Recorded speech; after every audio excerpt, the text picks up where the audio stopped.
सुनिए डॉक्टर श्याम सुंदर पाराशर जी की यह अनमोल कथा। आज की इस पंचम दिवसीय कथा के द्वितीय भाग के अंतर्गत भक्तों, आप लोगों को प्रभु की जो विचित्र लीलाएं भागवत कथा, जिन्हें रसास्वादन के लिए मुख्य माना गया है, उन कथाओं को आज आप सुनेंगे प्रभु। तो ध्यान से आज की इस कथा सुने भक्तों। श्री राधे राधे। अंधे हो जाते हैं। तूफान जब आता है तो दिन में भी अंधेरा कर देता है और धूल इतनी उड़ती है कि आंखें बंद हो जाती हैं। उसी प्रकार जब कामोद्रेक होता है तो वो भी अंधा कर देता है। और अंधकार है तमोगुण का प्रतीक और धूल है रजोगुण का प्रतीक। रज माने रजोगुण, रज माने धूल। तो मुहूर्तम अभवत गोष्टम रजसा तमसा व्रतम। सुखदेव जी ने कहा कि एक मुहूर्त के लिए पूरा ब्रजमंडल रजोगुण से तमोगुण से व्याप्त हो गया, माने धूल इतनी उड़ी कि दिन में भी अंधेरा हो गया। इसका मतलब क्या हुआ? बड़े बड़े भजनानंदी सात्विक संतों के हृदय में भी जब कामोद्रेक होता है तो उनका सत्वगुण लुप्त हो जाता है और रजोगुण तमोगुण उनके हृदय में प्रबल हो जाता है। सत्व प्रकाश का वाचक होता है। सत्वगुण माने प्रकाश और तमोगुण माने अंधकार। और दिन में अंधेरा होने का मतलब क्या हुआ? जिन संतों के भीतर दिव्य ज्ञान का प्रकाश है, परंतु जब रजोगुण तमोगुण प्रबल होता है तो सत्वगुण के ज्ञान को भी ढक देता है। बड़े बड़े ज्ञानियों का हृदय भी अज्ञान के अंधकार से आवृत हो जाता है। परंतु जो भगवान के निरंतर चरणों के आश्रय में रहते हैं, उन पर ये तूफान कुछ नहीं बिगाड़ सकता। तूफान आया पर ब्रजवासियों का कुछ नहीं बिगाड़ पाया, क्योंकि भगवान ब्रजमंडल में विराजमान है। इसलिए उस तृणावर्त को मार करके, उस तूफान को शांत करके ब्रजवासियों को बचा लिया। उसी प्रकार जिनके हृदय में हरि विराजमान रहते हैं, उनके हृदय में आए हुए इस तूफान के वेग को भगवान ही शांत करके अपने भक्तों की रक्षा करते हैं। क्योंकि जहां काम तह राम नहीं और जहां राम नहीं काम, तुलसी कबहु न रह सकें रवि रजनी एक ठाम। रवि के सामने रजनी टिकेगी नहीं। ऐसे ही अज्ञान का अंधकार, काम का उद्रेक भगवान के सामने नहीं टिक सकता। इसलिए गोस्वामी जी ने कहा, कामादि दोष रहितम कुर्बान समच। हे प्रभु, आपकी कृपा से ही ये कामादि विकार दूर किए जा सकते हैं। हमारी सामर्थ्य नहीं है, आप ही कृपा करो। सुंदरकांड के मंगलाचरण में गोस्वामी जी ने ये बात कही है। नान्यास्पृहा रघुपते हृदये स्मदीये सत्यं वदामि च भवान् अखिलान्तरात्मा भक्तिं प्रयक्ष रघुपुंगव निर्भरा मे कामादि दोष रहितं कुरु मानसं च। तो इस प्रकार भगवान इन असुरों का संहार करते हुए ब्रजवासियों की रक्षा कर रहे हैं। अब एक दिन गर्गाचार्य जी गोकुल में आए। नंद बाबा ने स्वागत किया और निवेदन किया कि महाराज, आपकी कृपा से मेरे घर में दो लाला हैं, एक रोहिणी को और दूसरो यशोदा को। पर महाराज, जब से यशोदा के लाला ने जन्म लिया है, यहाँ के ऊपर बड़े संकट आ रहे हैं। अब आप ही कृपा करके बताओ, यहाँ पे कौन सी साढ़े साती चल रही है? यहाँ की ग्रह दशा का जो ठीक ना दिख रही। गर्गाचार्य जी बोले, छोरा को नाम का है, पहले नाम बताओ। नंद बाबा बोले, नाम तो मैंने कछु ना धरो। बोले, बाबा जब नाम ही ना धरो तो अब कौन सी राशि हम देखें? राशि फल तो नाम से ही देखो जाए। नंद बाबा बोले, महाराज तो आप ही कछु नाम धर दो आज। बोले, ठीक है, बिल्कुल रख देंगे, पर एक शर्त है, हल्ला बिल्कुल नहीं मचना चाहिए। चुपचाप अकेले में नाम धराओगे तो धर देंगे, ठीक है? तो बोले, महाराज आप गौशाला में बैठ जाओ, मैं छोराए लेके यहीं आ जाऊं, आप चुप ही नाम धर के चले जाओ। तो गर्गाचार्य जी लगा आसन बैठ गए गौशाला में। नंद बाबा ने भीतर खबर करी तो दोनों माताएं अपने अपने छोरन को सजा धजा करके ले आई और बाबा के सामने आके बोली महाराज जी दंडोत। और बाबा ने जैसी आशीर्वाद दियो तो लाला के ऊपर दृष्टि गई और जो गोविंद की सुंदर आभा प्रभा शोभा का दर्शन किया तो निर्निमेष नयनों से निरंतर निहारते ही रह गए। बाबा की तो लग गई समाधि प्रेम की, ध्याता ध्यान ध्येय तीनों एक हो गए। एक दृष्टि में गर्गाचार्य जी पहचान गए ये तो साक्षात निर्गुण निराकार निरीह निर्विशेष निरुपाधिक पर ब्रह्म परमात्मा ही सगुण साकार स्वरूपवान होकर मेरे सन्मुख समुपस्थित हुआ है। प्रेम समाधि लग गई और मैया हाथ जोड़ के बैठी बैठी सोच रही है महाराज जी बड़े ध्यान से चौराहे देख रहे हैं, कछु भविष्य पढ़ रहे होंगे लाला को, कछु रेखा देख रहे होंगे माथे की।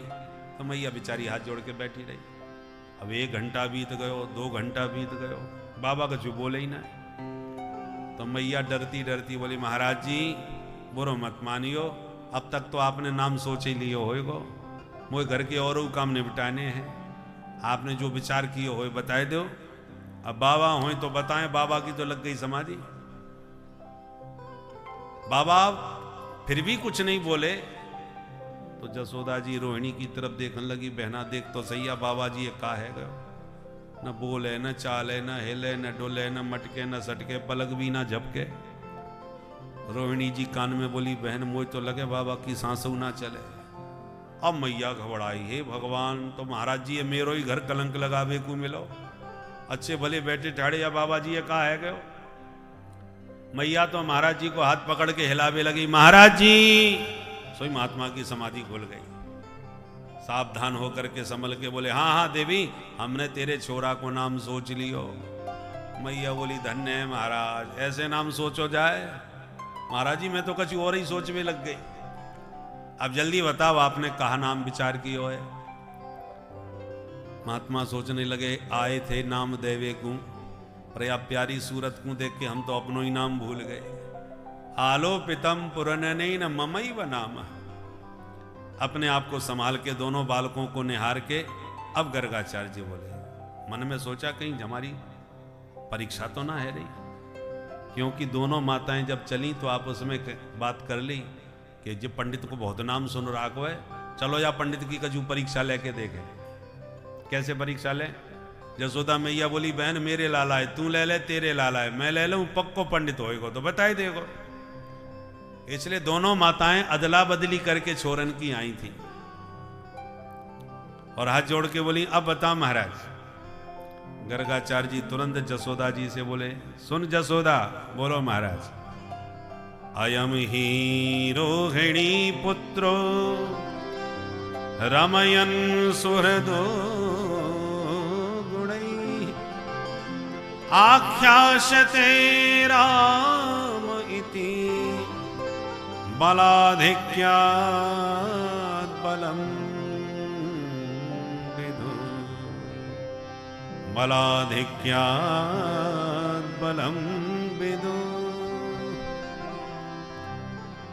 मैया तेरी गोद में ये जो छोरा है वो निश्चित रूप से रोहिणी को लाला है। अयम ही रोहिणी पुत्र। इतना सुनते मैया रोहिणी की तरफ देख के मुस्कुरा भी लगी, बहना पक्को पंडित निकरो, खड़िया पंडन बाबा ना है।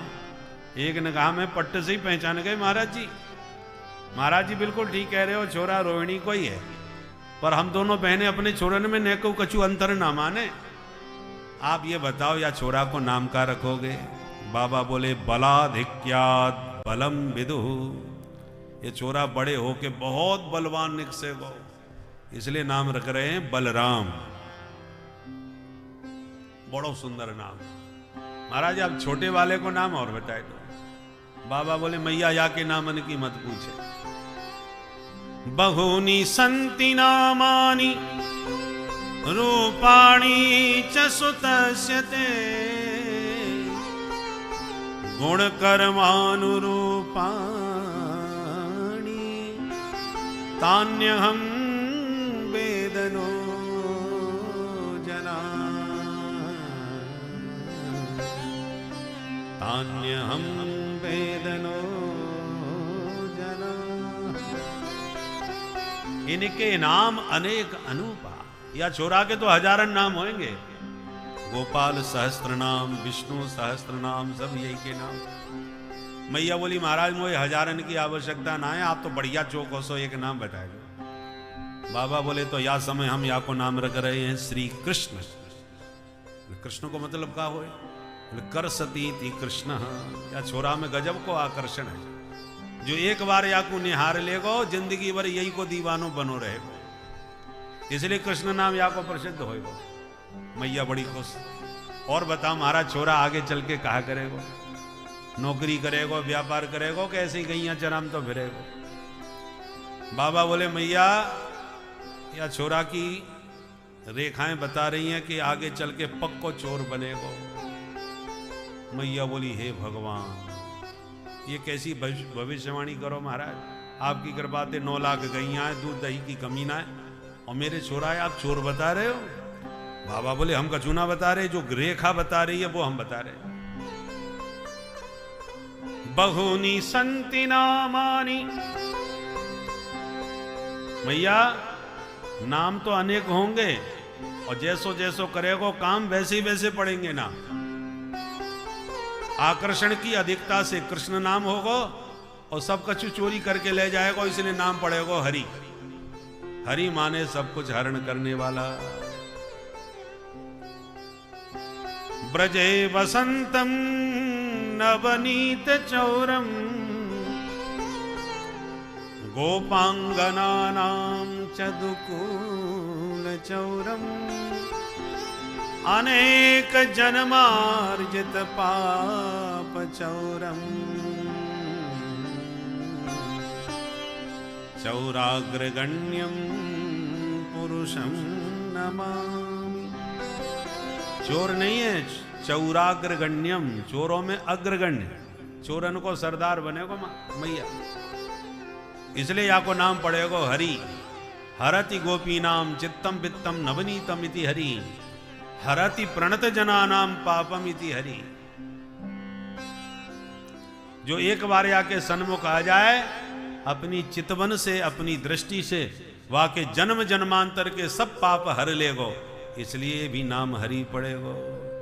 सन्मुख हो ये जीव मोहे जब ही, सन्मुख हो ये जीव मोहे जब ही, जन्म कोटि अघ नासहि तब ही, जन्म कोटि अघ नासहि तब ही, सन्मुख हो ये जीव मोहे जब ही, सन्मुख हो ये जीव मोहे जब ही, जीव मोहे जब ही, जीव मोहे जब ही। मैया बोली बस बस महाराज मुझे ज्यादा भविष्यवाणी सुननी ही ना है, नहीं तो मैं तो सोच सोच के बाबरी है जाऊंगी। और मैया लाला को लेके भीतर चली गई और भीतर जाके बोली रोहिणी बहन, महाराज जी विद्वान तो बहुत जबरदस्त हैं भाई, एक निगाह में पहचान गए कौन को लाला कौन सो है, और नाम टेढ़े मेढ़े से धर दिए। कृष्ण कहवे में मेरी तो जीव ही चक्कर खा जाएगी, तो मैंने तो 2 नाम विचार कर लिया। महाराज ने नाम रख दिए कृष्ण बलराम, मैंने नाम रख दिए कनुआ और बलुआ। सीधो सीधो नाम बोलवे में आ रहा। छोरा को चाहे जितना बढ़िया छांट के नाम धर लो, पर मैया लाड़ प्यार को नाम अपने ढंग से कछु न कछु अलग से रख ही ले। तो कृष्ण की जगह कनुआ, कन्हैया, कान्हा आदि मैया के ये प्राइवेट नाम है घर के। प्यार का नाम अलग होना चाहिए, प्रसिद्ध नाम अलग होना चाहिए। काऊ छोरी या बचपन में गुड़िया गुड़िया कह के बुलाओ तो बड़ा अच्छो लगे, पर पता चला गुड़िया नाम ही परमानेंट हो गया। अब भविष्य में वो गुड़िया जब बुढ़िया हो जाएगी, अब बुढ़िया दादी को भी जब कोई गुड़िया नाम लेके बुलाएगा तो कितना अजीब लगेगा। इसलिए प्यार का नाम अलग घर का और प्रसिद्ध नाम अलग होना चाहिए। अब धीरे धीरे दोनों कनुआ बलुआ घुटनों के बल चलना प्रारंभ कर दिए नंद के प्रांगण में। कालेन ब्रजताल्पेन गोकुले राम केशवम् जानुभ्याम सह पाणिभ्याम रिंगमाणो विजग्रतु। दोनों भैया अब घुटनों के बल चल रहे हैं और एक बार घुटनों के बल चलते चलते गौशाला में घुस गए और दोनों भैया एक एक गाय का सींग पकड़ के लटक गए और गाय के सींगों के साथ खेलने लगे। कभी छोटे बछड़ों के दांत गिनने लग जाते हैं या बछड़ा के मुंह में कितने दांत हैं, कभी उसकी पूंछ पकड़ के पीछे पीछे भागने लग जाते हैं, कभी चंदा मामा के लिए मचल जाते हैं मैया के सामने। इस प्रकार क्रीड़ा करते कन्हैया तनिक और बड़े हो गए। अब पैया पैया दौड़ना भागना ब्रज की गलियों में प्रारंभ कर दिए। एक दिन छोटे छोटे सखा बुलाए, कन्हैया बोले चलो आज का नयो खेल खेले। नयो खेल कौन सा भैया? बोले चलो चोरी चोरी खेलेंगे। ब्रजवासी बोले दारी के चोरी करे को सिखाएगा तू हमें? कन्हैया बोले रुपया पैसा की बात ना कर रहे हम, अरे माखन मिश्री खाएबे की चोरी करेंगे, खाएबे पीबे की चोरी ना मानी जाए। तो लाला तेरे घर में खाएबे पीबे की कमी पड़ गई? कन्हैया बोले मेरे घर में तो कोई कमी ना है, पर या श्रीदामा को देखो या मधुमंगल है देखो, सब 1.5 हड्डी के हो रहे हैं। और जब हम पूछें जो भाई तुम्हें खावे पीबे ना मिले कैसे कमजोर पड़ रहे हो, एक ही बात सब एक ही जवाब दें कि लाला माखन तो हमारे यहाँ बहुतेरे होए पर मैया सब बेच आवे और जो बचे वो खावे को मिले। बोलो कितनी गलत बात। गैयन की सेवा करें ग्वाला और गोरस खावे के ताई मथुरा के लाला। ब्रजवासी बोले लाला तेरी बात में दम तो है, अच्छा तो बता कौन के घर चोरी करें? कन्हैया बोले आज पहले अपने घर में ने का अभ्यास कर लो, घर में सफल होंगे तब दूसरे के घर में चलेंगे। ठीक है भाई। सभी ने अपने अपने घर हाथ साफ किए। दूसरे दिन फिर मीटिंग भई।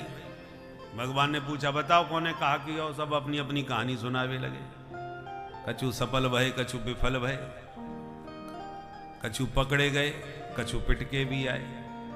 तो जो पिटके गए वो कान पकड़ के बोले कन्हैया हम तो आज के बाद कभी चोरी ना करेंगे, मैया ने पकड़ के जो हमारी पिटाई करी है हमें तो नानी याद आएगी। कन्हैया बोले जादारी के पहली बार चोरी करी और पिटके चलवायो, चल मेरे साथ मैं सिखाऊं कैसे चोरी करी जाए। ब्रजवासी बोले लाला तू हमारो सरदार, अब हम तेरे संग में ही चलो करेंगे, जो तू कहेगा सो कियो करेंगे। कन्हैया बोले तो एक काम करो अपनी एक मंडली बना लो, अपन सब मिलजुल के काम करें। तो अपनी मंडली को नाम क्या होना चाहिए? कन्हैया बोले अपनी मंडली को नाम होगा बाल गोपाल चौर विद्या प्रचार मंडल। सर्वसम्मति से मंडल बन गया और मंडलाध्यक्ष भगवान बन गए और घर घर में माखन चोरी लीला प्रारंभ। बोल माखन चोर भगवान की जय। क्यों करी भगवान ने माखन चोरी? उसके भी बहुत से कारण हैं। पहला कारण यह भी है कि बहुत सारा गोरस जो गोकुल में होता है वो इनकम टैक्स के नाम पर कंस के यहां चला जाता है आधे से ज्यादा, और उस गोरस को असुर जन चाणूर मुष्टिक जैसे पहलवान कंस के खा खा के शक्ति संपन्न हो रहे हैं और संसार को सता रहे हैं। तो भगवान को लगा हमारे ब्रज के गोरस से आसुरी शक्ति बढ़ रही है, उस पर प्रतिबंध लगाना चाहिए। इसलिए भगवान ने अपनी ग्वाल मंडली तैयार करी। अब बच्चों की बात बड़ी जल्दी मानते नहीं, तो उन्होंने क्या कहा, न रहेगा बांस न बजेगी बांसुरी। हम घर में जाके पहले ही भोग लगा के माखन साफ कर देंगे, जब बचेगा ही नहीं तो टैक्स कहां से दिया जाएगा? इनकम होगी तभी तो टैक्स लगेगा। इसलिए भगवान ग्वाल सखाओं को लेके जाते हैं, स्वयं नहीं खाते, ब्रजवासियों को खिला खिला के ब्रजवासियों को शक्ति संपन्न कर रहे हैं। और मथुरा जो लेके जाए उसकी मटकी बोड़ करके या छीन करके खाते हैं। गोकुल का गोरस गोकुल वासियों के ही कार्य आए, जाने नहीं दिए। दूसरा कारण, प्रत्येक गोपी चाहती है कि गोविंद कभी हमारे घर आवे और हमारे हाथ का माखन भी खावे, पर उदास होकर के विचार करती है नंद बाबा के यहाँ 9 लाख गैया हैं, दूध दही के भंडार भरे पड़े हैं, तो क्या कमी है जो गोविंद हमारे घर आके हमारा माखन खाएंगे। भगवान है अंतरात्म दृक, हृदय की बात को जानने वाले हैं। तो ब्रज गोपियों के मन की बात माधव जानते हैं, क्योंकि प्रत्येक गोपी अपने घर में बैठ के दधि मंथन करती, एक ही प्रभु से प्रार्थना करती हैं। आज मोरे अंगना में आबो नंद लाल, चले आबो गोपाल, दर्शन की प्यासी गुजरिया श्याम, दर्शन की प्यासी गुजरिया श्याम। अंगना में आबो मेरे माखन को खाबो, अंगना में आबो मेरे माखन को खाबो, और मीठी मीठी बत्तियां सुनाबो नंदलाल, चले आवो गोपाल, दर्शन की प्यासी गुजरिया श्याम। कान्हा दर्शन की प्यासी गुजरिया श्याम। कोरी कोरी मटकिन में धोरी धोरी गईयन को, कान्हा कान्हा कान्हा, कोरी कोरी मटकिन में धोरी धोरी गईयन को, न्यारो ही जमाए राख्यो दही नंदलाल, राख्यो दही नंदलाल, दर्शन की प्यासी गुजरिया श्याम। कान्हा दर्शन की प्यासी गुजरिया श्याम। खाबो ब्रज रानी को माखन नित्य प्रति, खावो ब्रज रानी को माखन नित्य प्रति, और प्रेम से गरीबनी को पावो नंदलाल, चले आवो गोपाल, दर्शन की प्यासी गुजरिया श्याम। कान्हा दर्शन की प्यासी गुजरिया श्याम। तो भगवान ब्रजगोपियों के इस हृदयगत भाव को अच्छी तरह पहचानते हैं,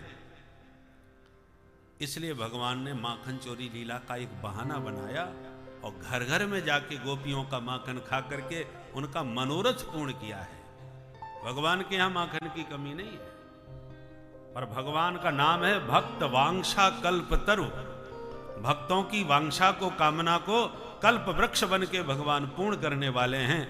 तो ब्रज गोपियों का मनोरथ पूर्ण करने के लिए ही माखन चोरी लीला करी। और जिस दिन भगवान घर से न निकले, किसी के घर माखन चोरी करने न जाएं, तो गोपियां परेशान।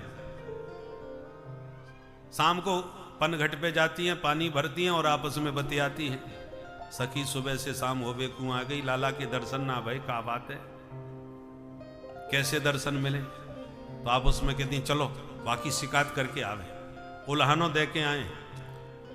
जब जसोदा को उल्हानो देंगे तो घर में लाला के दर्शन भी हो जाएंगे। तो दर्शन करने के लिए शिकायत का बहाना लेके गोपियां पहुंच जाती है, और सबकी सब इकट्ठी दरवाजे पे आके कहती है जसोदा तनिक बाहर आओ। मैया बाहर आ गई, बहना मैंने बिलुआ भेजोना है, तुम सबकी सब इकट्ठी कैसे आ गई आज? गोपियां कहती हैं तेरे छोरा के गीत गावे ना आई, तेरे लाला की करामात सुनावे आई। हम सब गोपियन की नाक में दम कर रखी है तेरे कन्हैया ने। मैया बोली हे भगवान ऐसा कहा कर दियो ने, बताओ तो। गोपियां बोली हम कोई चुगल खोर ना है जो काऊ की पीठ पाछे चुगली करती फिरे। बाकी शिकायत बाकी मुंह पे ही सुनाएंगी, तू कन्हैया पहले बाहर निकाल, नहीं तो बाद में कहे को चुगली कर गई। तो मैया आवाज लगावे ओ बेटा कनुआ, सोई भीतर से भाग के आ गए। हाँ मैया, काला रे देख तो ये सबकी सब तेरी बड़ी शिकायत करे। शिकायत को नाम सुनते ही गाल भुलाई लिए, मुंह लटका लियो, रोनी सी सूरत बनाई ली और मैया के सामने डरे हुए भोले बने कन्हैया को देख के गोपियां मन ही मन गदगद हो गई। आप उसमें कहती हैं बहन अब करो शिकायत, क्योंकि जितनी देर तक शिकायत करेंगी उतनी देर तक ही ये दर्शन मिलेंगे। तब एक एक करके शिकायत कर रही है। एक गोपी शिकायत करती हुई मैया को बातों में उलझा के रखती है और शेष गोपियां टुकुर टुकुर लाला के मुखारविंद को निहारती हैं। क्या शिकायत कर रही हैं? सुखदेव जी के शब्दों में सुने। वत्सान मुंचन क्वचिद समय क्रोश संजात हास स्तेयं स्वादवत्यधिदधिपय कल्पितैस्ते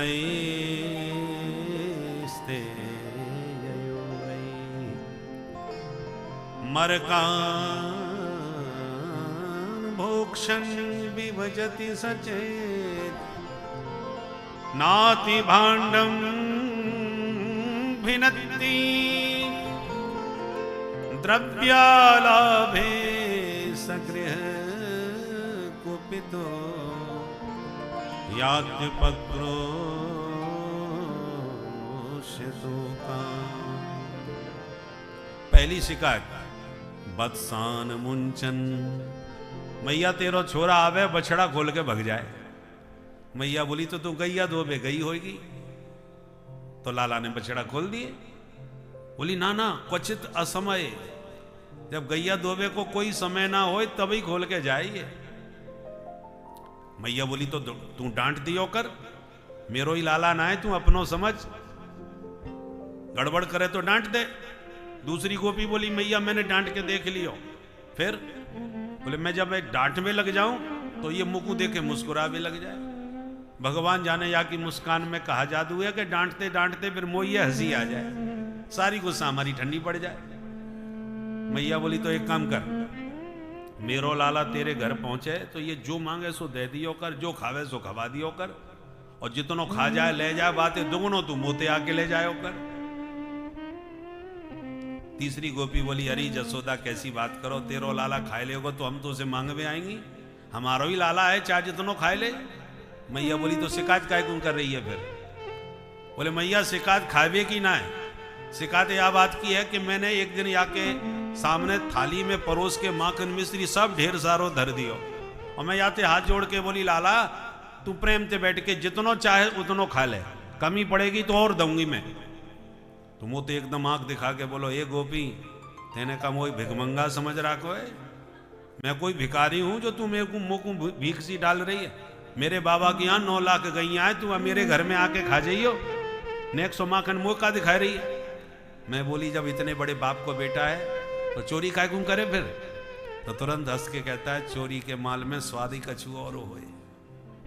अब बता, परोस के देव तो बड़े बाप को बेटा बने और बाद में चोरी कर करके खावे में या को स्वाद मिले। मैया बोली तो छींके पे लटकाए दे, नेक सो छोरा हाथी ना पहुंचे को या को।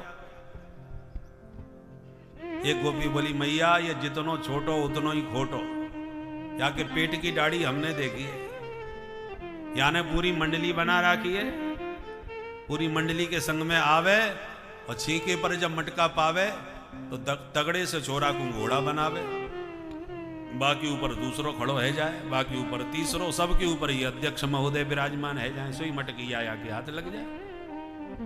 कल्पित स्तेय हो गई। एक गोपी बोली मैया तू मेरी सुन, तू भी सुना बहन। बोले मेरे घर इतनो गोरस है कि ये चाय जितनो खाए ले कमी पड़े बेवारी ना। मैंने तो मटका मैदान में धर के आंगन में, एक दिन ये मंडली लेके आयो, मैं छुपी छुपी सब देख रही, यहाँ ने खायो माखन, ग्वालन को खवायो और सबन को पेट भर गयो, तो यहाँ ने ऐसी आवाज निकाली कि 50 बंदर मेरे घर के ऊपर टूट पड़े। भगवान जाने मैया बंदरन से या की कौन सी रिश्तेदारी है, या की एक आवाज पर ब्रज के सबरे बंदर इकट्ठे है जाए। मरकान भोक्षण विभजति सचेत, मैया जाने बंदरन को खवानो चालू कर दियो, फिर भी मैं सब देखती रही। हद तो तब है गई कि बंदरन के भी पेट भर गए, उनके भी गले के थैला सब लटक गए, पेट में जगह ना बची तो बंदर भी सूंघ सूंघ करके भग गए। और मटका फिर भी माखन को बच गयो, खत्म ना भयो।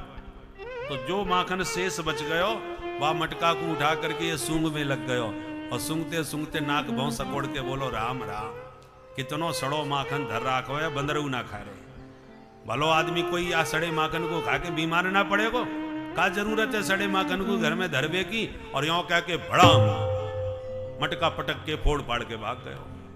अब बता जसोदा, स्वयं खावे, ग्वालन को खवावे, बंदरन को लुटावे, बाद में सड़ो माखन कह के मटका फोड़ के भग जावे। मरकान भोक्षण विभजति सचेत नाति भांडम भिनत्ति। मैया सुन सुन के मन ही मन मुस्कुराती है, हंसती है, और कन्हैया की तरफ आंख दिखाती है। मैया की आंख देखते ही कन्हैया डर जाते हैं, तो मैया फिर गोपियों को देखने लग जाए, और जैसी गोपियों पर ध्यान मैया का जाता है तो मैया की ओट में खड़े होकर के गोपियों को आंख से इशारा करके कन्हैया चिढ़ाते हैं, कर लो शिकायत, तुम सबन की एक एक करके खबर ना ली तो मेरो नाम नंद को लाला ना है। और गोपियां कहती हैं देख मैया, और मैया देखने लगे तो फिर मुंह लटका करके खड़े है जाएं। यही सब चपलता निहारने के लिए गोपियां घंटों तक मैया से शिकायत करती रहती है। अब धीरे धीरे इसी प्रकार से भगवान माखन चोरी कर रहे हैं, और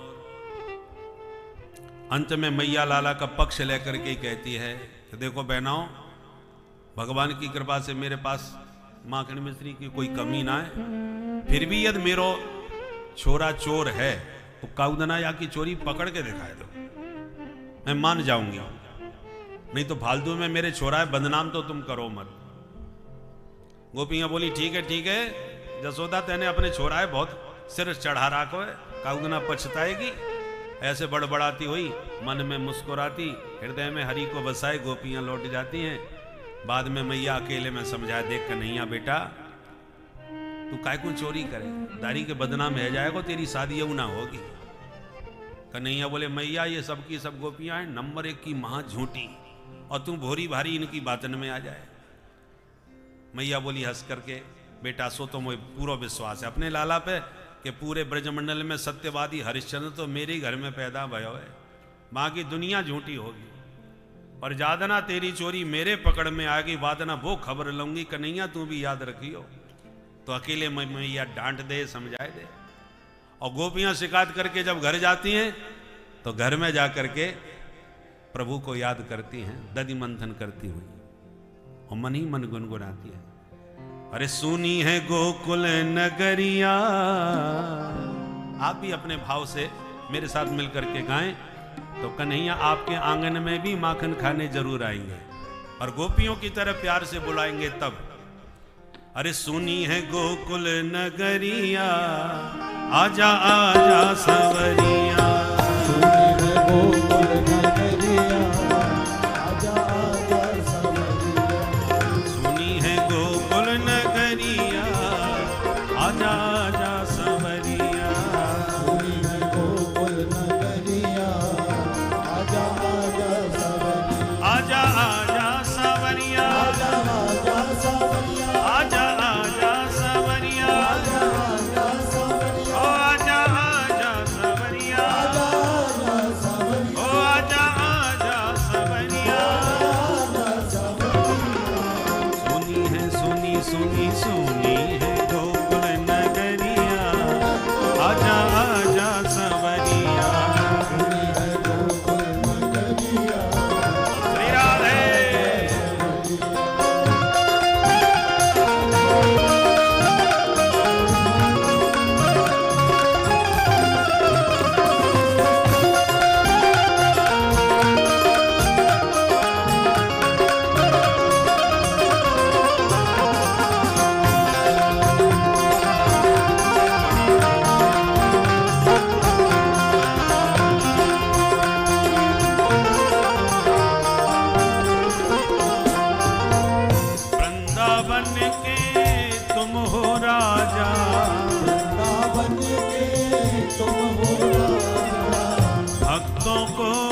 आजा आजा सवरिया बजा जा मुरलिया आजा आजा सवरिया सुनी है गोकुल नगरिया आजा आजा सवरिया सुनी है गोकुल नगरिया आजा आजा सवरिया श्री राधे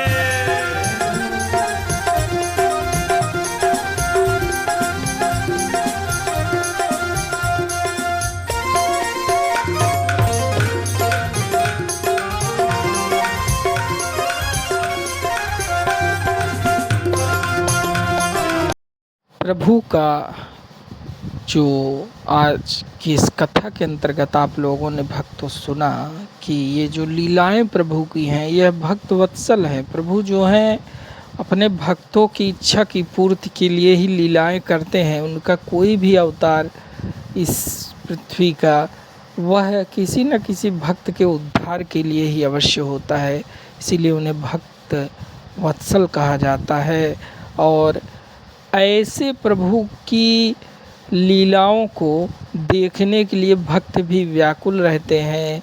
इतने दीन दयाल प्रभु को छोड़कर यदि आप इधर उधर के कार्यों में अपने मन को लगा रहे हैं तो आप जैसा इस संसार में ठग कोई नहीं है। आप जैसा एक तरह से मान लीजिए कि अभागा इस संसार इस ब्रह्मांड में कोई नहीं है।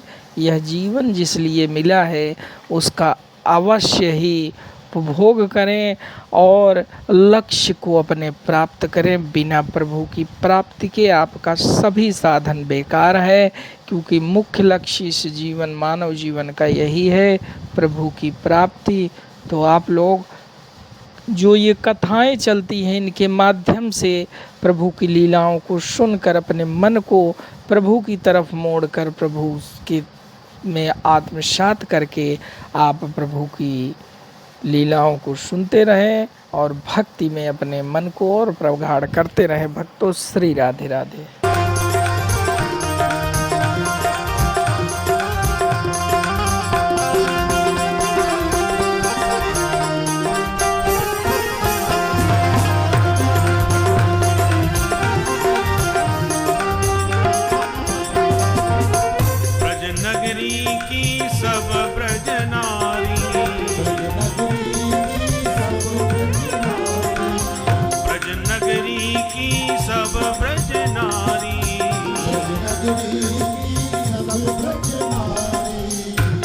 सावरिया बाट तिहारी सवरिया बाट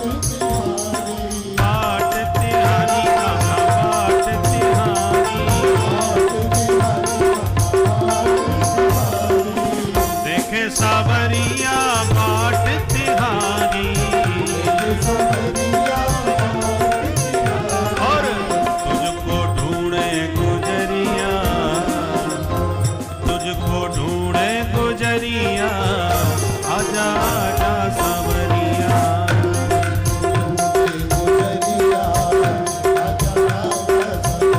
अरे सुनी है गोकुल नगरिया आजा आजा सावरिया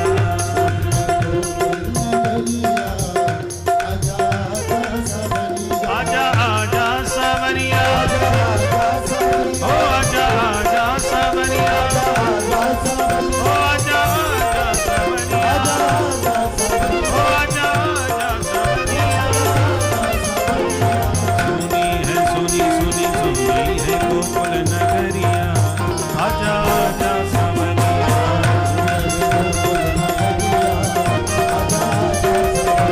सुनी है गोकुल नगरिया आजा आजा सावरिया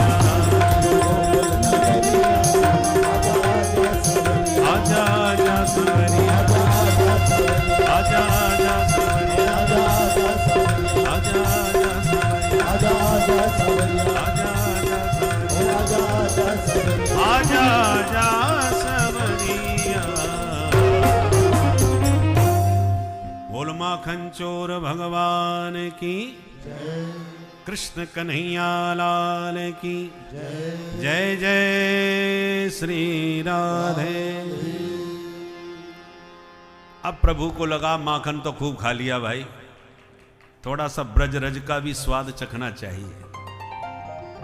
ब्रज की धेनु, ब्रज की वेणु और ब्रज की रेणु, तीन का विशेष महत्व है। तो ब्रज की धेनु चराएंगे, ब्रज की वेणु बजाएंगे, पर ब्रज रेणु में स्वाद क्या है, आज ब्रज रज का भी स्वाद लेके देखा जाए। तो एकदा क्रीडमानास्ते रामाद्या गोपदारका कृष्णो मृदं भक्षितवान् इति मात्रेण वेदयन्। ब्रह्मांड घाट पर भगवान सखाओं के साथ खेलते खेलते धीरे से एकांत में गए और मिट्टी का डेला मुंह में धर के गटक गए। दाऊ जी ने पकड़ लिए। कन्हैया तेरे मुंह में का है? कन्हैया बोले दाऊ जी बोले मोती झूठ बोलेगो, चल तेरी शिकायत करूं। मैया हाँ बेटा, तेरे लाला ने मैया तेरे कान्हा ने माटी खाई, जसोदा सुन माई। अद्भुत खेल सखन संग के लो, इतनो सो माटी को डेलो। और तुरंत श्याम ने मुख में मिलो, और फिर याने गटक गटक गटकाई, जसोदा सुन माई। सब शिकायत कर दी। मैया सुन के घबराई, भाई कल तक तो छोरा की शिकायत मिलो करती, यानी माखन खा लियो हमारा। तो माखन तो खावे की चीज है, खा लियो तो खा लियो। मैं कछु ना बोली, मैं ना बोली तो आज यानी मिट्टी खा ली, और आज भी कछु ना बोलूंगी तो कल शिकायत आएगी यानी भांग खा ली, परसों शिकायत आएगी यानी पुड़िया खा ली। भाई दोनों दिन छोरा बहुत बिगड़ जाएगा। मैया ने उठाई सांटी और लाठी लेके बड़ी जोड़ की डांट लगाई। कस्मान मृद मदान्तात्मन भवान भक्षितवान, वदन्ति तावकायेते कुमारास्ते ग्रजो। चोरे चटोरे सच बोल, तूने मिट्टी खाई? सबरे ग्वाला तेरी शिकायत कर रहे हैं, और तेरे दाऊ दादा भी तेरी शिकायत कर रहे हैं। कन्हैया समझ गए आज तो पिटाई पड़वे वाली है। मेरे मुंह में माटी, मैया के हाथ में सांटी, अब क्या करें? तो तुरंत हाथ जोड़ के बोले, ना हम भक्षितवानम्ब सर्वे मिथ्या विशंसन। मैया मैंने नेको मिट्टी ना खाई, ये सबके सब ग्वाला नंबर 1 के महा झूठा। मैया बोली तो सत्यवादी हरिश्चंद्र तू अकेलो पैदा भयो या ब्रजमंडल में? कल गोपियां झूठी, आज ग्वाला झूठे। कन्हैया बोले तू विश्वास ना करे मैया तो समक्षम पश्य में मुखम, मैं तेरे सामने बैठूं, मेरा मुंह खोल के देख ले। मैया बोली ये तूने ठीक कही, चल दिखा तो अपना मोड़ो। और जैसे गोविंद ने मुंह खोला, प्रभु की ऐश्वर्य शक्ति ने सोचा कहीं सरकार की हमारी पिटाई न पड़ जाए आज। तो मुख खुलते ही भगवान की वह विराट शक्ति मुख में प्रकट हो गई। संपूर्ण ब्रह्मांड का दर्शन मैया को लाला के मुखार बिंद में होने लगा। बोल विराट भगवान की जय। नदी पर्वत बाग बगीचे वन वाटिका सूर्य चंद्र ग्रह नक्षत्र तारा मंडल सब कुछ लाला के मुख में दिख रहा है। मैया तो थर थर कांप गई। मैं कोई सपनों देख रही हूँ कि बात काऊ देवता की माया है कि बुद्धि को भ्रम है कि आंखन में चकाचौंधे। ये छोरा के मुंह में अलाय बलाय नदी पहाड़ कैसे दिखने लगे। ओहो मैं समझ गई मेरो लाला निश्चित भगवान है। और भगवत भाव जागृत होती मैया तो हाथ जोड़ के दंडोत कर भी लगी। अस्तुति करीना जाय भय माना जगत पिता में सुत करी जाना। स्तुति करीना जाय भय माना, जगत पिता में सुत करी। स्तुति करीना जाय भय माना, स्तुति करीना जाय भय माना, जगत पिता में सुत करी जाना, जगत पिता में सुत करी जाना। ये तो साक्षात जगत पिता है। ऐश्वर्य भाव उदित होते मैया हाथ जोड़ के कांपती हुई जैसी प्रणाम करवे को भाई, कन्हैया ने तुरंत मैया के हाथ पकड़ लिया। अरे मैया कहा कर रही है, सांची सांची बता, मेरे मुंह में माटी है। अब मैया तो माटी की बातें ही भूल गई। लाला तू माटी की बात करे, तेरे मोड़े में तो पूरा उत्तराखंड भरो पड़ो है। ऐसे नदी पहाड़ मैंने जिंदगी में ना देखे जो तेरे नेक से मोड़े में दिख गए।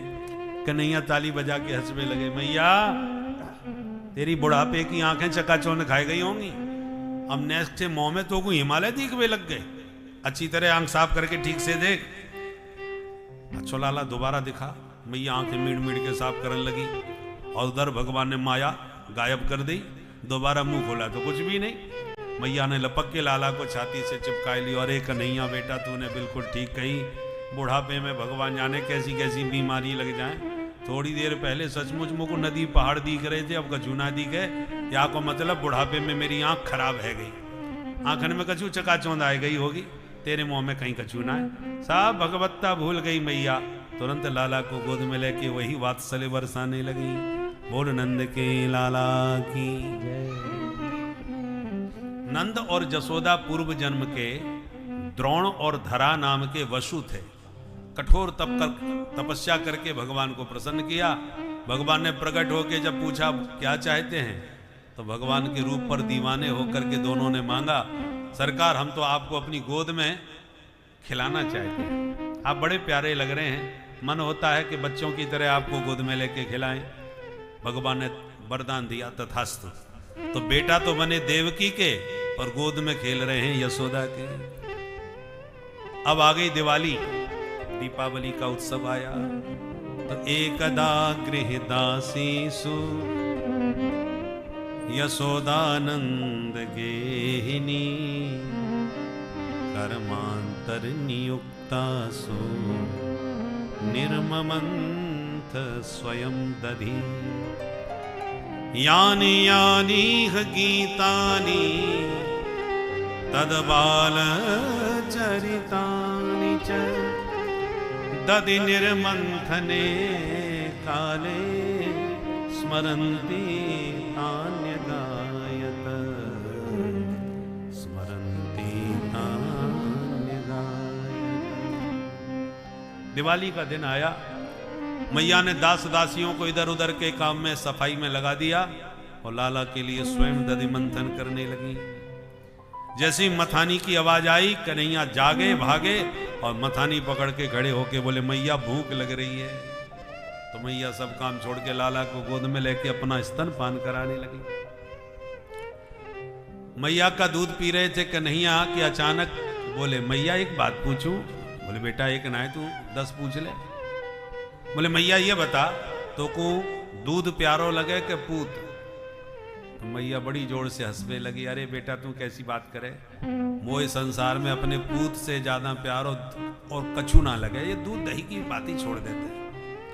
कन्हैया बड़े गदगद है गए, मैया मोते कितनों प्रेम करे। और इतने में मैया को याद आ गई कि मैं चूल्हे पे दूध चढ़ा के चली आई, या छोरा की बातन में उतार वो ही भूल गई। अरे बेटा मेरा दूध बन गया, दूध बन गया, पट से लाला धरती में उतार के मैया भागी चूल्हे पे। अब कन्हैया के गाल भूल गए। अब हाली कह रही थी पूत बड़ो प्यारो लगे, और दूध को ध्यान आती पूते पटक के भाग गई। कन्हैया के गाल भूल गए। तुरंत उठायो पत्थर, दूध दही के माट मट का आंगन में जितने दिखाई पड़े धमाधम सबरे बोड़ दिए। दूध दही फैल गए और बिखर गए और पूरे आंगन में।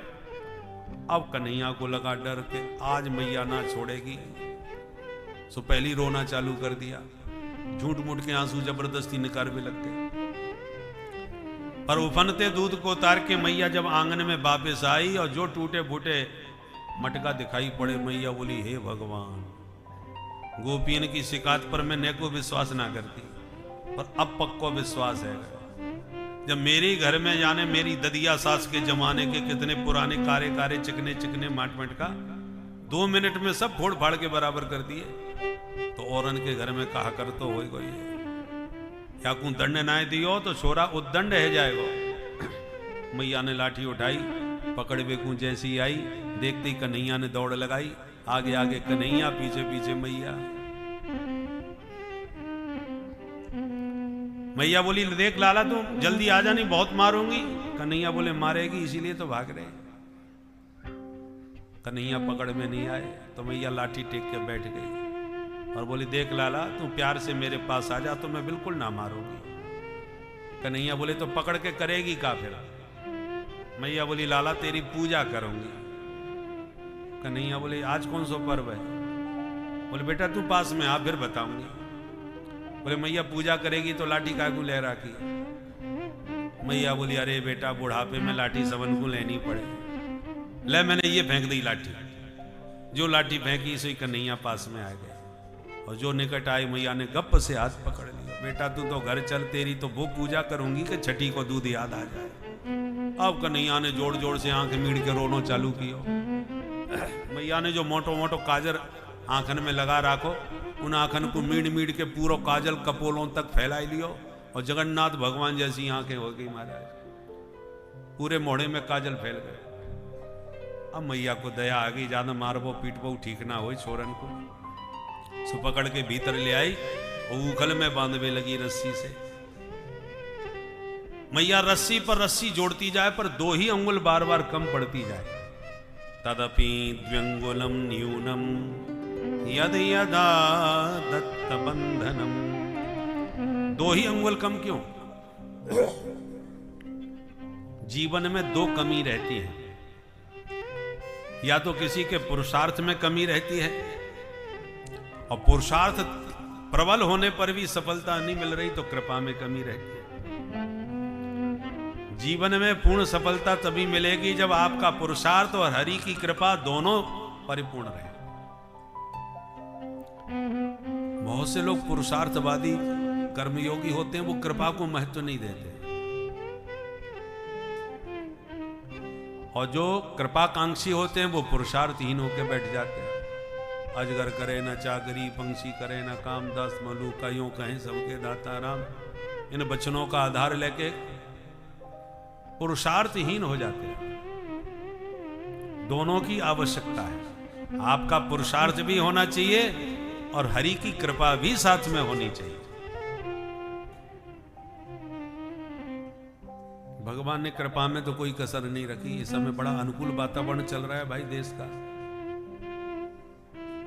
अब इतने अनुकूल वातावरण में भी आप सनातन धर्म की रक्षा के लिए तनिक भी प्रयास न करें, घर से निकल के आशीर्वाद का बोर्ड भी डालना उचित न समझें, तो भगवान फिर क्या करेंगे? ठाकुर जी ने कृपा में कोई कसर नहीं छोड़ी है। आपको भी तो थोड़ा बहुत पुरुषार्थ करना पड़ेगा कि नहीं? आप घर में ही बैठे बैठे सब कर देखते रहे, बोले जो होगा भगवान सब ठीक करेंगे। भगवान तो सब ठीक कर रहे हैं और कर ही रहे हैं, पर आपका भी तो कुछ अपना कर्तव्य है, उसे भी तो आप निभाइए। ये 2 अंगुल की कमी प्रत्येक मनुष्य के जीवन में रहती है। भगवान कृपा करते हैं पर पुरुषार्थ भी पूरा करवाते हैं। राम जी ने भी किया और कन्हैया ने भी किया। भगवान ने सुग्रीव को सखा बना के प्रतिज्ञा करी कि बाली को मैं मारूंगा मित्र, तुम मेरे भरोसे पर निश्चिंत रहो।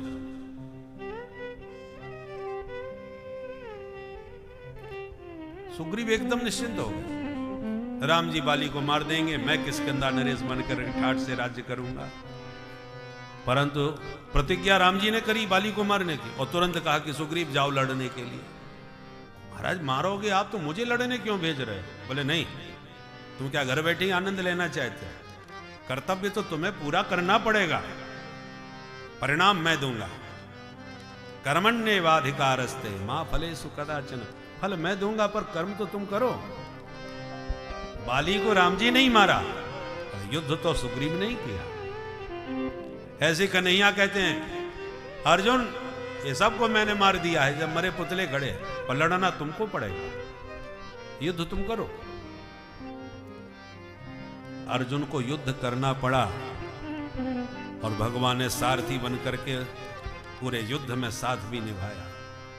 भगवान उसी का साथ देते हैं जो स्वयं कर्तव्यनिष्ठ होकर के, कर्तव्य परायण होकर के पुरुषार्थ करते हैं। इतिहास से शिक्षा लेना चाहिए हमको भी। कुछ मुट्ठी भर लुटेरे आए थे बाहर से और हम लोग हाथ पे हाथ धर के बैठे रहे कि ईश्वर अपनी रक्षा खुद करेंगे, मठ मंदिरों की इच्छा भगवान खुद करेंगे। कुछ भी नहीं किया, परिणाम ये हुआ मठ मंदिर सब ध्वस्त हो गए और ये राष्ट्र कितने वर्षों तक परतंत्रता के कष्ट को भोगता रहा।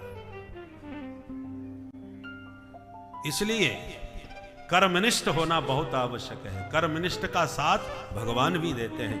नायमात्मा बलहीन न लभ्या। भगवान ने आपको बल दिया है, बुद्धि दी है, विवेक दिया है, हाथ पैर दिए हैं। काय के लिए दिए हैं? काम करो। हाँ, जब तुम्हारी बुद्धि बल काम न करे तब ईश्वर की कृपा काम करेगी। पर तुम कुछ भी ना करो, हाथ पे हाथ धर के बैठे रहो।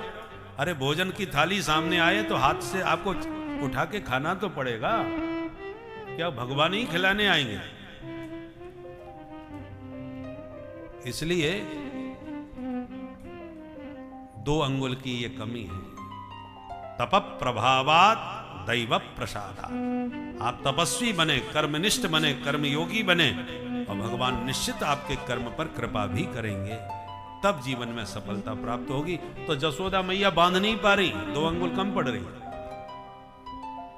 पर दृष्ट्वा परिश्रमं कृष्ण कृपयासी स्वबंधने। बांधते बांधते मैया पूरी तरह पसीना में लथपथ हो गई। तो भगवान को बड़ी दया है। मेरे कारण मैया बहुत दुखी ना हो। देखो पसीना में किस तरह लथपथ हो रही है। तो द्रवित होके भगवान ने तुरंत अपना बंधन स्वीकार कर लिया। तो मैया का परिश्रम पराकाष्ठा पर पहुंचा। भगवान की दृष्टि पड़ी तो अनंत को भी बंधन में आने के लिए विवश होना पड़ा। भगवान असीम हैं, अनंत हैं। भगवान के नाम से संसार के भव बंधन खुल जाते हैं। और मैया के परिश्रम के सामने भगवान को स्वयं बंधन अपना स्वीकार करना पड़ा। दाम माने रस्सी, उधर कहते हैं पेट को। पेट में रस्सी बांध दी, इसलिए नाम पड़ गया दामोदर। बोलो दामोदर भगवान की जय। अब कन्हैया बंधे बंधे रो रहे, मैया मुको मुक्त कर दे। सुखदेव जी कहते हैं परीक्षित, संसार जिनसे मुक्ति मांगता है वो मुक्ति देने वाले आज अपनी मुक्ति मैया से मांग रहे हैं।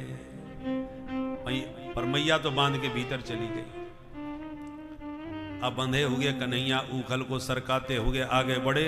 2 अर्जुन के वृक्ष खड़े, लाला बीच में से निकल पड़े और जैसे ही वृक्षों में ऊखल अड़ा, कन्हैया ने एक झटका मारा कि धड़ाम, दोनों वृक्ष उखड़ के गिरे।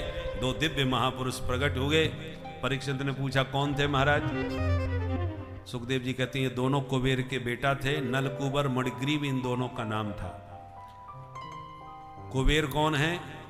देवताओं के वित्त मंत्री, कोषाध्यक्ष हैं। इसलिए वित्त मंत्री के बेटा हैं। तो गर्मी तो पैसे की माथे पर चढ़ी हुई थी और उस पर भी बड़े बाप के बेटा, और धन का मद उस पर भी परम सुंदर नव यौवन संपन्न। सो मदांध होकर के मदरा पान करके नग्न होके सरोवर में नहाने लगे। अचानक नारद जी वहां से निकल पड़े।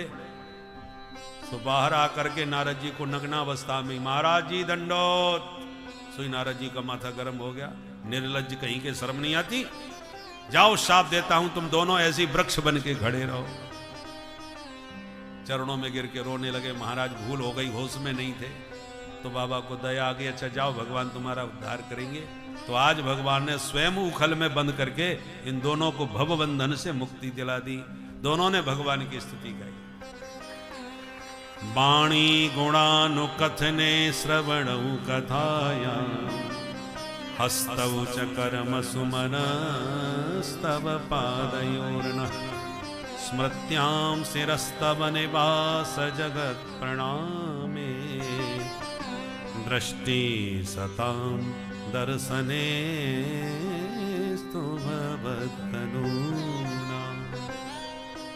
दिव्य स्तुति करते हुए दोनों चले गए। वृक्षों के गिरने की आवाज सुन के नंद बाबा भागते हुए भीतर आए और बंधे हुए लाला को बंधन से मुक्त कर दिया। पर इस दुर्घटना से नंद बाबा बहुत चिंता में पड़ गए। तुरंत आपातकालीन मीटिंग बुलवाई। गणमान्य गोप सब इकट्ठे होकर नंद भवन में आए। नंद बाबा ने अपना निर्णय सुना दिया कि आज के बाद एक दिन भी या गोकुल में हम नहीं रहने वाले। क्यों? बोले भैया जब से मेरो कन्हैया पैदा हुआ है आए दिन यहाँ के ऊपर संकट आते जा रहे हैं। आज तो गजब है गयो, बाप दादा के जमाने के कितने पुराने हमारे वृक्ष हैं और दोनों वृक्ष एक साथ टूट के छोरा पे गिर पड़े। लाला मेरो बाल बाल बच गयो, इसलिए अब हम यह जगह ना रहेंगे, कहीं और चलेंगे। कहां चलोगे? बोले बताओ कोई बढ़िया जगह। उपनंद बोले भैया एक स्थान है। कौन सा?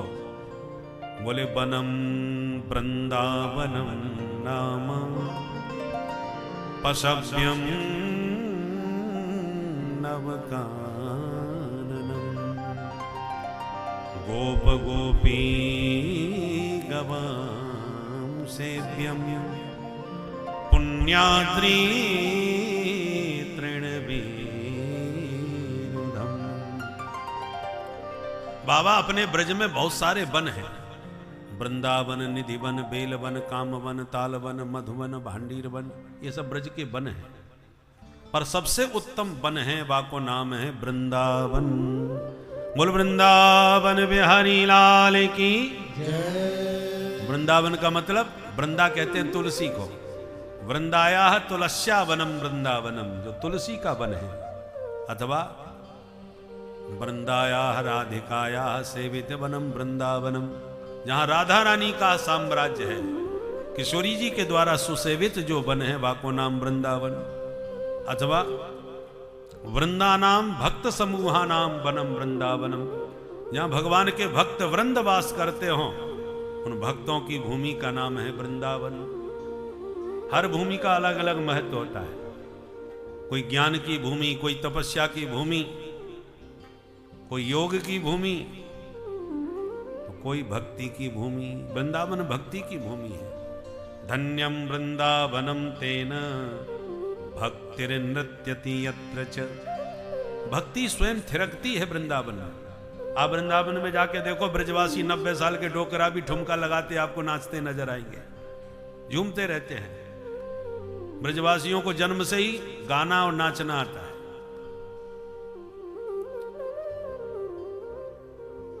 इतना रस बरसाया है भगवान ने वृंदावन में, प्रेम रस की बाढ़ आ गई। प्रेम की पिपास देख देख निज प्रेमियों को प्रेम का समुद्र सीमा तोड़ के बहाया है। भावुक रसीले जन निराश न होंगे अब, कामना की पूर्ति हेतु कल्प तरु लगाया है।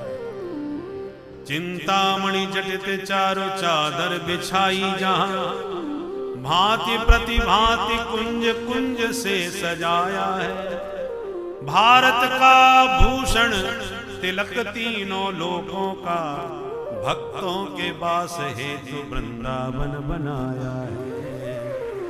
भक्तों के वास हेतु वृंदावन बनाया, भक्तों की भाव भूमि वृंदावन।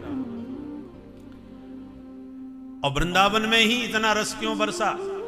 क्योंकि बरसाने वाली वहीं उनके साथ है। बरसाने वाली कौन? राधा रानी।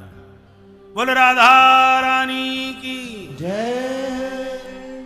वृंदावन में कृष्ण कृष्ण कोई नहीं बोलता, सब राधे राधे पुकारते नजर आते हैं, क्योंकि राधा रानी का राज्य है, वो बरसाने वाली हैं। और कन्हैया है घनश्याम। घनश्याम उन्हीं पर कृपा बरसाते हैं जिनकी ओर राधा रानी इशारा करती हैं। बरसाने वाली का संकेत पाकर के ही भगवान अपनी कृपा बरसाते हैं। इसलिए बरसाने वाली का ही राज्य चलता है वृंदावन।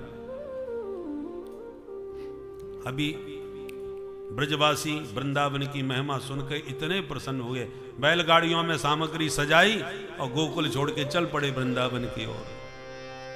हम भी मन से वृंदावन चलें थोड़ा। अभी मन से और तन से भी आप आना चाहें तो अवसर है। वृंदावन धाम में दिवाली और होली पर हमारी कथा जरूर होती है। विशेषकर होली के अवसर पर दो लाभ मिलते हैं। ब्रज की होली बड़ी प्रसिद्ध है। जग होरी ब्रज होरा। ब्रज में होली नहीं होला होता है। जबरदस्त लठ मार होती है होली गोपियों की, दर्शनीय होती है।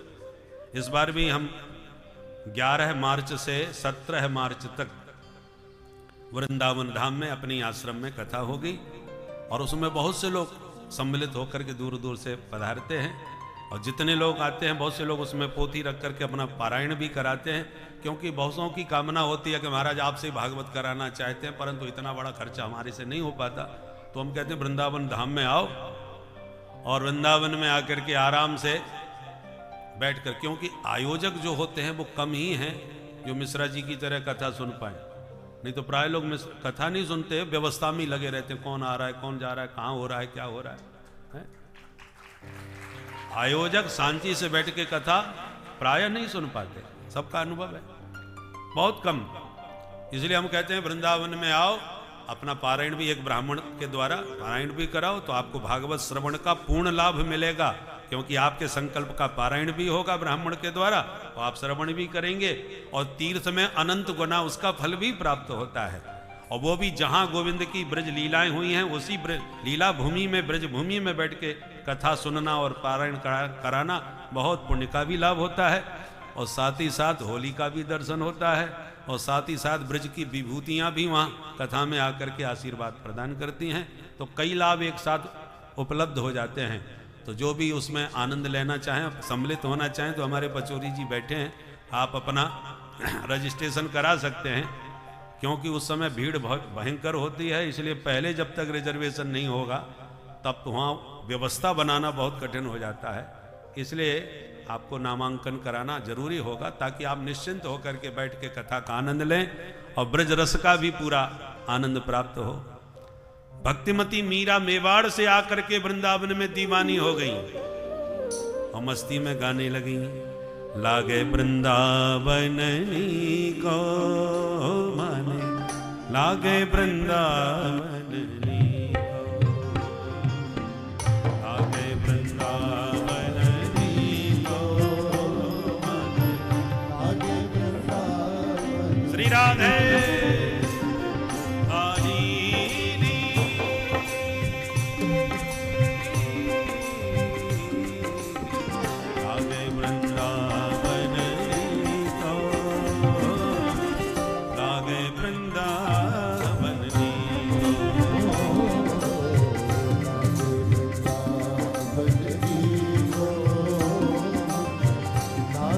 वृंदावन।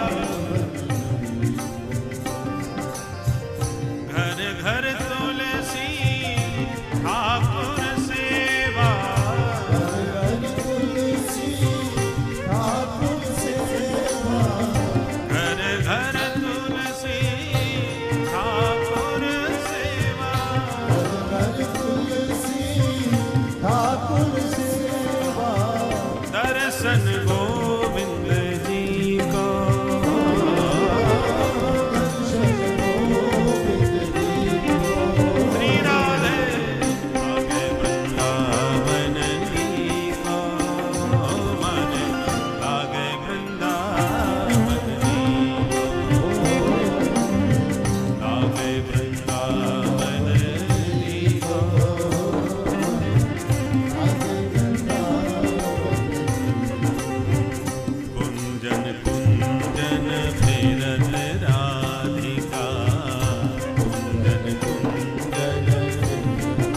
प्रभु ने अपनी लीला से ब्रह्मा जी के अहंकार का त्याग किया और ब्रह्मा जी जो अपने आप को सृष्टि का रचयिता का अभिमान उनके ऊपर हावी हुआ था, वह अभिमान भगवान ने समाप्त किया और अंततो गत्वा उन्हें अपना वास्तविक स्वरूप दिखाया।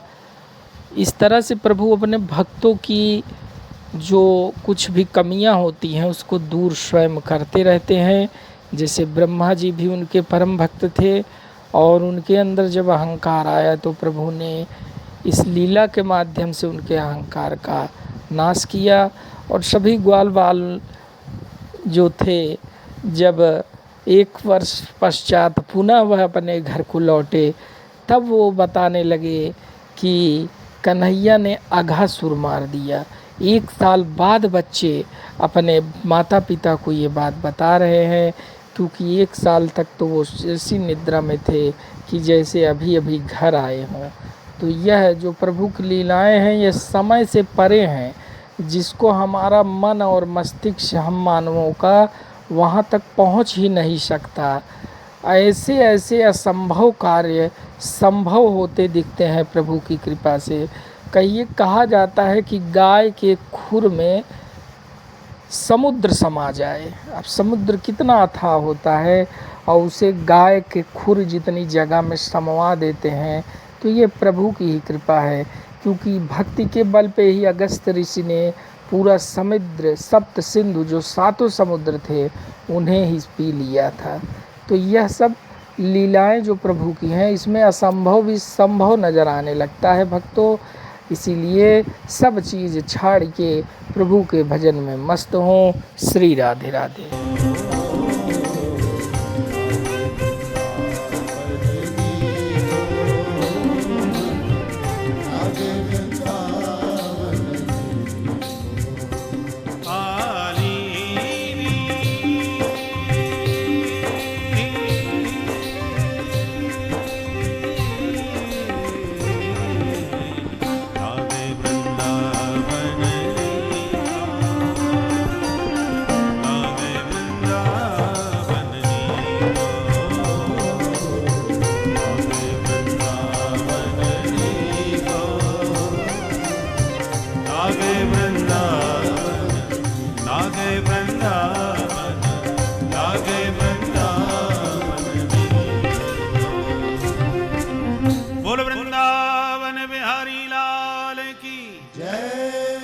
यमुना महारानी की जय, गोवर्धन नाथ की जय। जैसे ही वृंदावन भूमि में प्रवेश किया गोविंद ने, तो गदगद होके बोले, मैया मैं तो वृंदावन में चरांगो गैया। मैया बोली, बेटा इतना बड़ो ना भयो जो गैया संभाल सके, पहले बछड़ा चरावो सीख ले। तो कन्हैया बछड़ा चरा भी लग गए। एक दिन बछड़ा चराते चराते एक बत्सासुर नाम का दैत्य बछड़ा बन के आ गया। प्रभु ने पहचान के पैर पकड़ के घुमा के पटक दिया, सो गोविंदाय नमो नमः। एक दिन बकासुर बगुला बन के आ गया, भगवान ने उसका मुंह पकड़ के बीच में से चीर दिया, सो गोविंदाय नमो नमः। एक दिन अघासुर अजगर बन के आ गया, मुंह फाड़ के बैठ गया, तो ब्रजवासी गुफा समझ के वाके मुंह में घुस गए। और जैसे ही प्रभु ने प्रवेश किया तो इसने मुंह बंद कर लिया। ब्रजवासी तो मूर्छित हो गए, भगवान इसके श्वास के छिद्र में घुस के बैठ गए। बिना श्वास के छटपट आ गया, ब्रह्मरंध्र फट गया। उसी छिद्र से भगवान बाहर आए और ब्रजवासियों को भी निकाल लाए। तो अघासुर की प्राण ज्योति भगवान में प्रविष्ट हो गई, अघासुर का उद्धार हो गया। पर इसका 1 साल के बाद ब्रजवासियों के साथ भगवान जब घर लौटे तो मैया को बताया ब्रजवासियों ने कि मैया तेरे कन्हैया ने आज अघासुर मार दिया।